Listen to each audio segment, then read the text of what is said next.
Pantheon. The Unbreakable Spear. Atreus was born on the hostile slopes of Targon, and named after a star in the constellation of War, known as the Pantheon. From an early age, he knew he was destined for battle. Like many in his tribe, he trained to join the Rakor's militant order, the Rahorak. Never the strongest or the most skilled warrior, Atreus somehow persevered, standing up, bloodied and bruised, after each bout.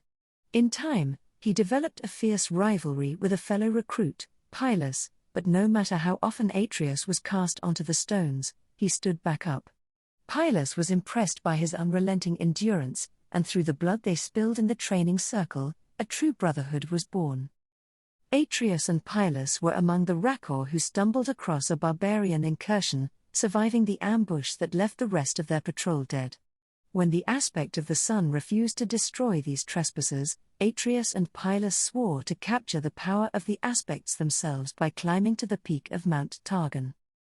Like so many before them, they underestimated how arduous the ascent would be, with Pylus shivering his last upon finally reaching the summit. Only Atreus remained as the skies opened, making him host to a divine aspect, with the power to take revenge. But it was not a man who returned to the Rakor afterward, spear and shield gleaming with celestial might. It was the aspect of war itself, the Pantheon. Judging Atreus unworthy, a warrior who had known only defeat, it had taken control of his body to pursue its own ends, a task it considered too great for mortal men. Cast into the furthest corners of his own mind, Atreus endured only vague visions as the aspect scoured the world for Darkin, living weapons created in a bygone age. Eventually, Pantheon was goaded into battle not far from Mount Targon by the Darkin Atrox, who sought the mountain's peak. Their fight raged into the skies, and swept through the armies of men beneath. Until the impossible occurred. The Darkin's god-killing blade was driven into Pantheon's chest, a blow that carved the constellation of War from the heavens. But as the aspect faded, Atreus, the man it had considered weak, awoke once more. Impaled upon Atrox's blade, and with the power of the aspect's weapons dimming, he took a ragged breath, and spit in the Darkin's face. Atrox sneered, and left Atreus to die. Hours later, as the crows descended, Atreus painfully stood back up, stumbling back to the Rakor in a trail of blood. After a lifetime of defeat, his will to live, and his anger at betrayal, were enough to stave off the death that had claimed war itself. Atreus recovered on Pylus' homestead, nursed back to health by his friend's widow, Eula.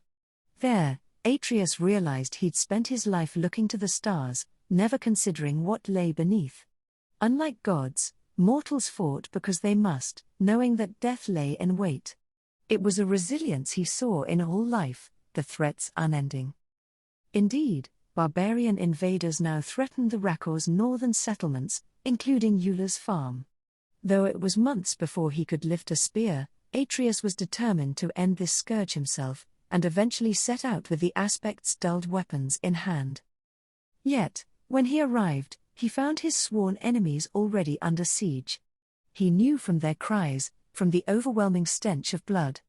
They faced Atrox. It was Atrox who had driven the barbarians into Targon, Atreus realized. Though he'd considered them his foes, they were much like the Rakor, mortals who suffered in the conflicts between greater powers. Atreus felt a cold rage at both the Darkin and the aspects.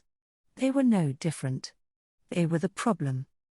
Atreus put himself between the barbarians and Atrox. Recognizing the battered shield and spear of the fallen aspect, the Darkin mocked him. What hope had Atreus now, without the Pantheon's power? But even though Atrox's blows cast him to his knees, Atreus' own will reignited the aspect's spear, upon hearing the cries of the people around him. And with a mighty leap, he struck a blow that severed the Darkin's sword arm. Both blade and Darkin fell to the ground. Only Atreus still stood, and watched his namesake star blaze back to life in the heavens. Though he often yearns to return to Eula's farm, Atreus vowed that day to stand against aspects, ascended, demons, and any who wield power so great, it can only destroy. Forsaking his own name, he has become a new Pantheon, the aspect's weapons fueled by the will to fight that can only exist in the face of death. For with the divine pantheon gone, war must be reborn in man.